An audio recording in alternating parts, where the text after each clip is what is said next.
Hello， 大家好，我是一元，今天我们来看一下更新公告啦。那其实这个影片应该要在昨天就更新了，但是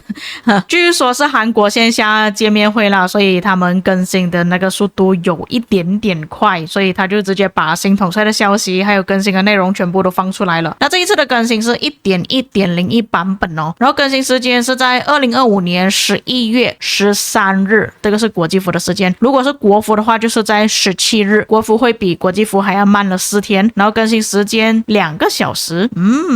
平时好像是更新3个小时的，这一次更新的比较短一点哦。然后这一次的节日活动就是感恩节活动，就有包括7天的任务，你们完成之后就可以拿到奖励。那这一次的活动呢，就是通过宝石或者是购买礼包完成的，所以你们可以看到累积积分，为自己和联盟成员赢得奖励，就是我们俗称的联盟活动啦。那你拿到那些积分之后，你就可以去兑换一些奖励了。这一次有包括新的城市皮肤，但是是史诗级的啦。中文版这边没有写的特别详细，但是英文版那边是写新的城市皮肤。然后你可以邀请你的队友一起去参加感恩节盛宴，就是他会放一个类似像食物的东西吧，然后你的成员们队友们都可以过去那边去吃那个食物，然后拿到一些奖励。争分夺秒就是打野蛮人哦，最好跟你的队友一起配合打啦，会打得比较快一点。将星特惠就是一个小锤子的活动啊，这个我在之前有介绍过。那个活动是长这个样子啊，就是你们会拿到那个小锤子啊，你也可以通过礼包购买啦，然后拿那个小锤子去锤了一些物品之后，它下一个物品会比较便宜一点，折扣会比较多一点。如果你们不会玩的话，可以看回我之前的影片啊，有做过介绍。那接下来就是关于失落之地跟征服赛季相关的内容。那这里第一个赛季剧本墨镜之战新增资源琥珀，那这个东西其实是 KVK 1啦，所以如果你是 KVK 2之后的玩家，征服赛季的玩家其实是不需要去看那个东西的。但如果你即将要进入 KVK 1，你就要稍微注意一下，有新的资源了。版本更新后开启的第一个赛季墨镜之战剧本中新增琥珀试炼玩法，玩家可以通过升级琥珀矿提升勇武值，参与琥珀试炼中的挑战，赢取丰厚奖励。第二个就是集团军功能开启先锋体验，版本更新后他们会在部分失落之地中开启集团军功能，玩家可以在联盟战争界面中创建集团军，就是我们平时加入集结的那个界面啊。集团军创建者可以操控其他玩家交给集团军的部队，玩家们可以将自己的部队设置为预备部队，供集团军创建者们使用，也可以直接将自己部分部队交给集团军创建者们进行操作。它这个玩法就有点类似像之前的沙场点兵也是这样子的。那如果你们要看图片的话，它是长这个样子哦，就有点类似像集结这样啦，只是它有更加多的选择，你们可以有5个玩家加入一个集团军，然后开启这个集团军的玩家，你们可以勾选允许让其他玩家主动加入，或者是你要邀请他们加入。如果你要邀请他加入的话，你就需要按这个按钮啊，按那个加的按钮去邀请他们。它这里是有限制玩家人数的，但是部队数量应该是没有限制的。你们也可以从这边看到它是需用什么装备跟军器。那集团军创建者可以控制集团军中的部队进攻敌方的野战部队或集结部队。野战部队要怎么操控呢？我比较好奇这一点。优化了征服赛季的移民规则，现在玩家可以移民进入失落之地中已经结算阶段的王国了。我理解的结算阶段就是在排行榜出来的时候吧，就是看你们的王国击杀那些有了多少就可以移民进去了。该改动仅在版本更新后新开启的失落之地中生效，修改了失落之地分线开启条件，当活跃人数到达600级以上时将开启分线，同时每条路线最大人数上限固定为600人。但这个受到影响的一般就是仙佛王国跟 A 王国会比较明显一点啊，一般王国都不会受到影响。但是现在在国际服 A 王国要有600人都比较难一点了。第5点，进入征服赛季后，剧本预告页面将常驻，方便为在失落之地中的王国查看后续开启的剧本。以前就是如果你没有报名这个 KVK， 它之后就会消失那个页面嘛，现在你们就可以看到了。现在可以标记想玩的剧本了，根据玩家对不同的剧本喜爱程度，将开启后续的剧本内容。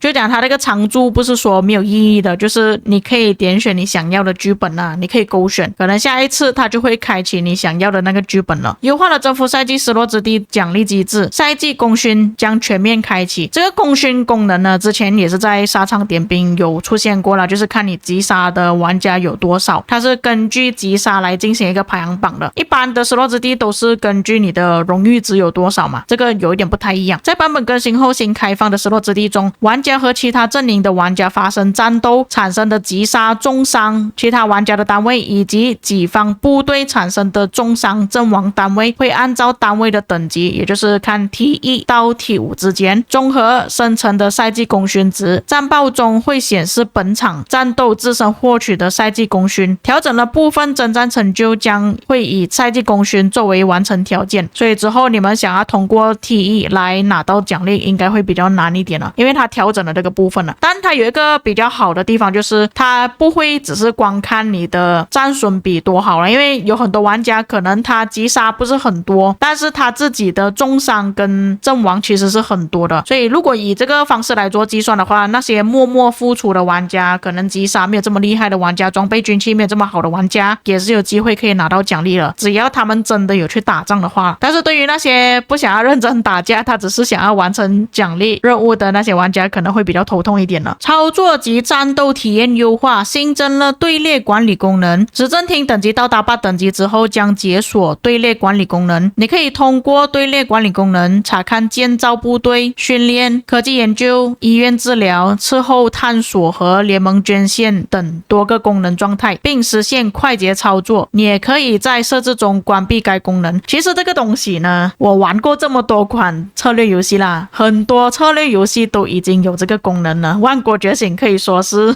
落后人家很多了。就是你们可以看到这样子的界面啊，它用电脑操作看到会比较大一点的，我感觉如果用手机的话，那个界面应该会比较短一点。就是你可以比较直观的去看到你有部队是不是有在空闲状态，比方说建筑工人，或者是你的部队没有在训练，可以直接从这里看到，会比较方便一点。但其实这个东西应该要在早期的时候就推出了。当然我也有想到万国觉醒没有推出这个功能的理由，就是因为万国觉醒的城市范围其实不算很大。我玩过其他的策略游戏，就是它那个范围很大，就算你缩小缩到最小了之后，你还是没有办法把全部的东西就是尽收眼底啊，就是你需要滑动你的画面才可以看到，哎，你这个建筑物在干嘛，有没有在训练部队。所以以这方面来讲，虽然万国觉醒比较迟推出这个功能但是不影响到日常万国觉醒的操作，我觉得还可以。新增全新联盟标记功能，联盟官员可以在空地弹窗中进入全新的联盟标记界面，联盟官员可以在联盟标记界面发布各种作战指令，指引联盟成员根据标记完成进攻、防守等操作。联盟官员可以通过框选的方式在前线部署千层标记，联盟成员可以直接通过千层标记进行千层。那这个部分呢，就是你们要看上面的图片了，它可以这样子操作了。就是以前操作的时候没有这么方便你要点开那个画面，放大那个画面，然后慢慢去点选。那这样子对于那些负责去指挥的玩家来说还蛮方便的。它是真的可以画这条线吗？好像真的可以你们看它这边可以选颜色的，然后可以指定你的那个部队要点哪里，然后你的个箭头是拿来干嘛用的。像它这边箭头点选就是进攻，可能它点那个地方就是会变成进攻的符号，我们就可以看到了。然后你那个线条要画的话，要选择这个防御的旗帜在哪里，然后它那个数字的标记在哪里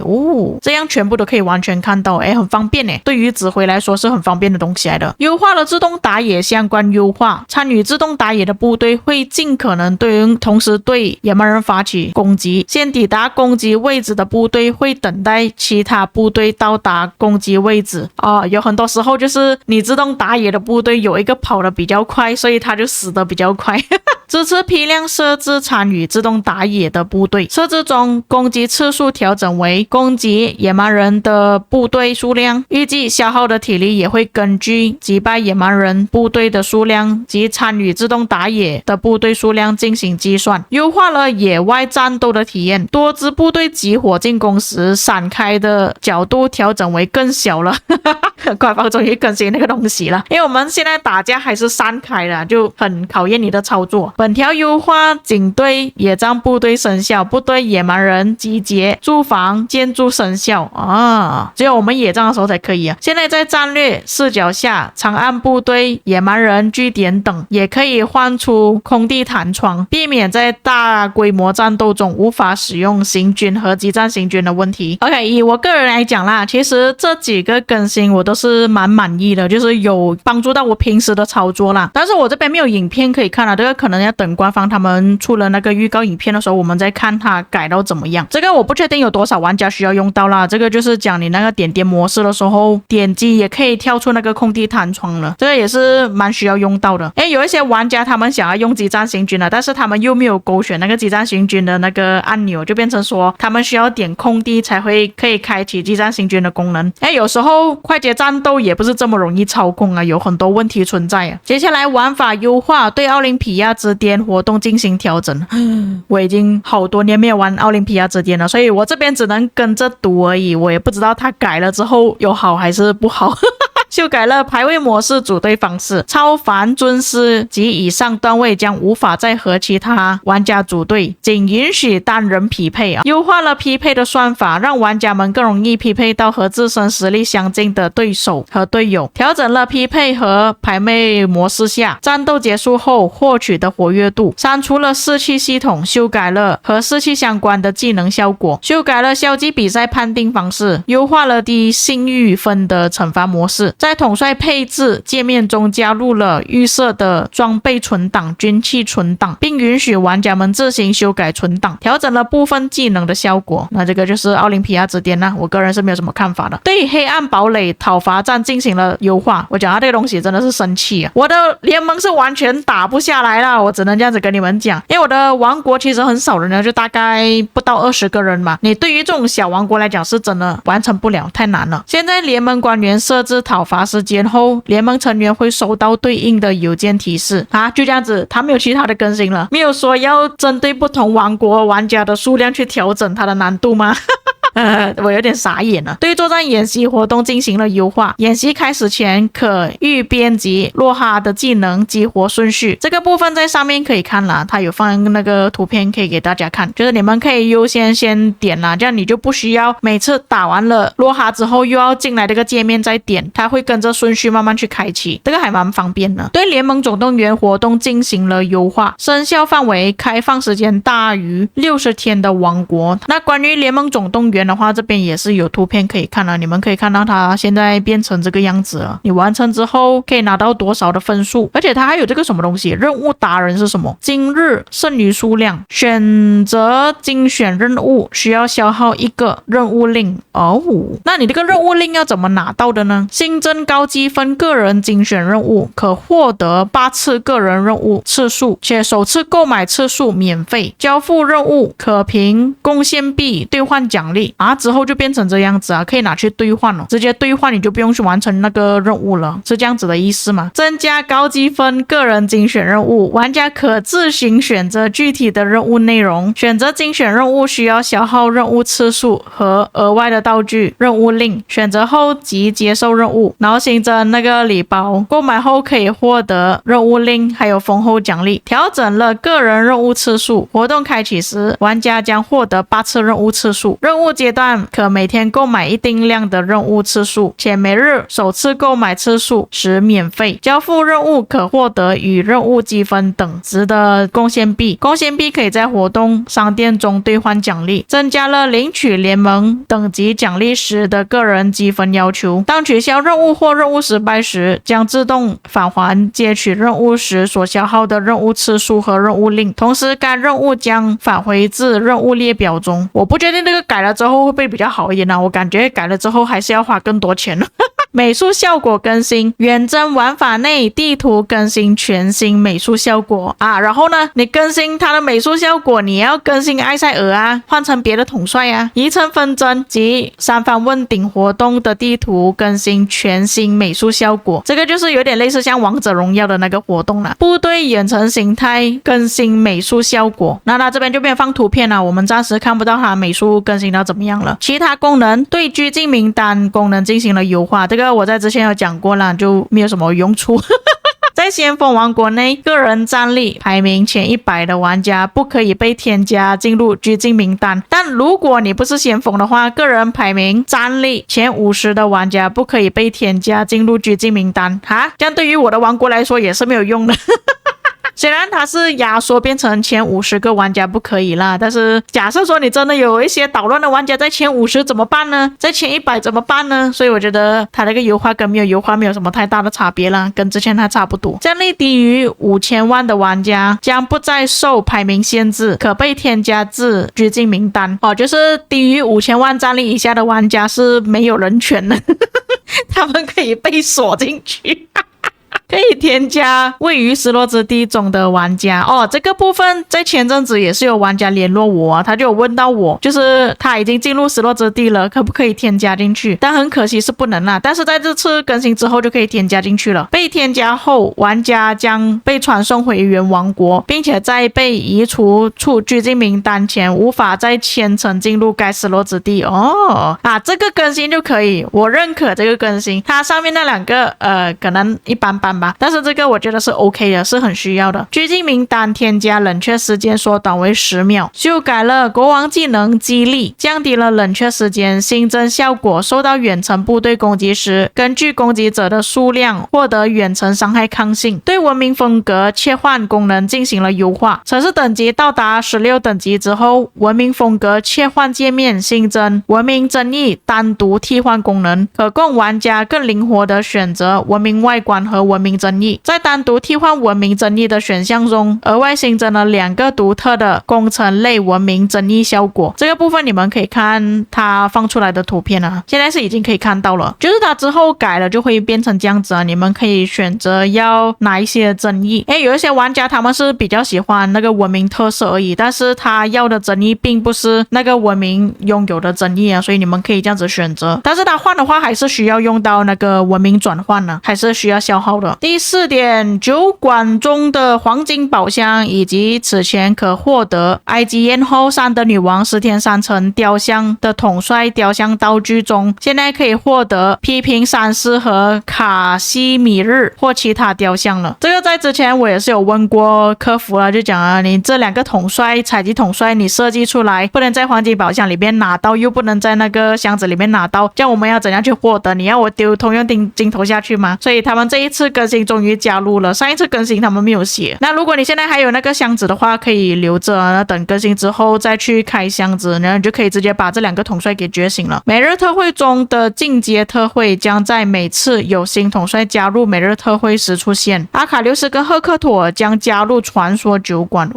对至尊特权商店进行了更新，就是那个 SVIP 商店啊，新增星空主题城市特效又有新的特效了，又有新的主题了，千层特效、个人主题、战争主题、专属装扮。特权等级达到至尊特权的玩家可以前往兑换。优化了至尊特权商店中战云四起、无尽战役、星流挺击和星野雷鸣的道具图标样式，优化了王国总览的显示。现在未进入剧本的王国将按照备战期和匹配期分开展示。这个蛮需要的，因为有时候不知道那个王国它现在是不是报名 KVK 了，如果它分开的话会比较明显一点。优化了统帅叙事跳过功能，现在首次触发叙事以及有分支选项的叙事也可以通过跳过按钮直接跳转至结束啊！终于有这个东西了。我是真的觉得它这个统帅叙事功能是有点没有什么作用啊，你干脆直接给我统帅表情包吧我不想要看他们故事了优化城市中统帅行为逻辑，降低可点击统帅与建筑重合导致误触的可能性。虽然之前是有更新过这个部分了，但是我依旧还是会误点到，有时候我要点一些建筑物，但是那个统帅还是会走过去的，这个真的没有办法。新增内置语音聊天功能，新增游戏内语音聊天功能，这个不是已经更新了吗？难道国服那边还没有更新吗？玩家可以在联盟、军团、自建聊天群等频道进行实时聊天，此功能会先在部分王国开启先锋体验。那我不确定是不是国服之前没有啦，反正在国际服其实是已经有这个东西了。但其实除了公告之外，这边还有关于埃及之战的全新玩法，但是在公告里面没有提到。战场内新增 BOSS 挑战，击败 BOSS 可以获得积分，减少技能冷却时间等奖励。这个我在之前我记得有透露过，就是它会出现在这边上面跟下面的位置，你们要过去打它，那它打了之后就可以拿到积分嘛，然后冷却时间减少，它是长这个样子的哦。它开放时间还有倒数的，它不是说你想要打就可以打了，然后开放时间会显示在左手边哦，你们可以注意看哦，就是它那个领袖出现的时间，然后这个沙暴之神赛特开放时间。那另外一个是不是荷鲁斯呢？一个是赛特嘛，那另外一个应该是荷鲁斯啊，不然就是两个都是赛特也说不定。沙尘暴之圈会不断的收缩战场范围，两方阵营持续战斗，直至最后一方存活者将获得奖励。所有战场技能冷却时间减少300秒，哇，这个可以耶，就变成说有一些技能你就可以重复使用了，可能会影响到之后他们打那个奥西里斯联赛的操作，就是他们放技能的时间会有所改变，它的频率也是会改变。OK， 那么暂时看到公告里面的东西就是这么多了，这个影片也是录得蛮长一下他们这一次更新蛮多东西啊，有可能是线下聚会的关系啊，怕就是有玩家会当场拿那个拖鞋去丢那个策划，所以他们更新比较多东西啊，就是看到比较多的改变啊，至少我个人是还蛮满意的啦，不要每一次好像挤牙膏这样子更新一点点东西没有什么作用呢。所以各位看了这一次的更新内容之后有什么看法，可以在评论区给我知道，我们下个影片再见。